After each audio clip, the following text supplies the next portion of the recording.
Good morning. आजची सुरुवात जरा लेझीनेससारखीच झाली माझी. म्हणजे उठा, ब्रश करा, तेच डेलीचे कामं, स्वयंपाक करा. म्हणजे एक ना कंटाळा आल्यासारखं झालं. आपण घरी ज्या पसऱ्या घालतो त्या आपण बाहेर ठिकाणी जाऊन घालूया असं वाटते, पण त्यासाठी दमडी सुद्धा लागते. खाली खिशे काय करणार ना. आणि पुन्हा आपले खिशे रिकामे करण्यासाठी आम्ही इथे डेली वेअर घेण्यासाठी आलो. जे घेता घेता माझ्या बच्चांना इथे कंटाळा आला. माझी मम्मी माझ्या मुलीला हँडल तर करत होती आणि आम्ही इकडे आमचे कपडे चूज करत होतो. आता डेली वेअर घेण्यासाठी पण कितीतरी कन्फ्युजन असते ना, म्हणजे त्यातही आम्हाला कलर चॉईसेस पाहिजे राहते. आणि मी माझ्यासाठी डेली वेअर तर निवडून घेतली. त्यानंतर मला जरा वेळ होता तर जरा स्वतःला स्टॉक करून घेते म्हटलं. माझ्या बच्चाला का बरं बाहेर ठेवायचं, त्यालाही आतमध्ये घेऊन घेतलं, म्हणजे कॅमेराच्या आतमध्ये.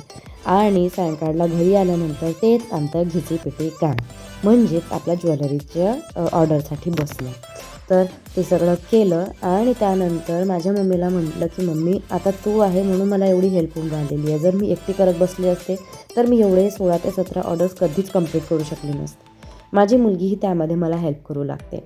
आणि जरा डोकं वर केलं तर बघितलं हा टाईम एवढा झाला आहे आणि आपले कामं अजूनही अपूर्णच. म्हणजे हा एवढा जो मी माझ्या भोवती पसारा करून बसते त्यातलं 50% कामसुद्धा मी करत नाही. 50% सोडा, मी 20%ही काम करून नाही राहिलेली आहे. माझी मम्मी मला सगळ्या माळा बनवून देते आणि मी त्याचे पॅचेस रेडी करते. जे आज मला एक नवीन सेटची सुरुवात करायची होती ते मी ॲक्च्युली केलीच. तर ते सगळं माझं कंप्लीट होत आहे. पुन्हा जरा मानवर केली तर म्हटलं अरे बापरे 11:45 आता नाही होणार बसणं, कारण कमरेची पूर्णपणे वाट लागली आहे. म्हणून म्हटलं लावूया आपलं नाईट क्रीम आणि जाऊया आता झोपायला. चला तर आपण भेटूया उद्याच्या ब्लॉगमध्ये. तेव्हापर्यंत गुड नाईट.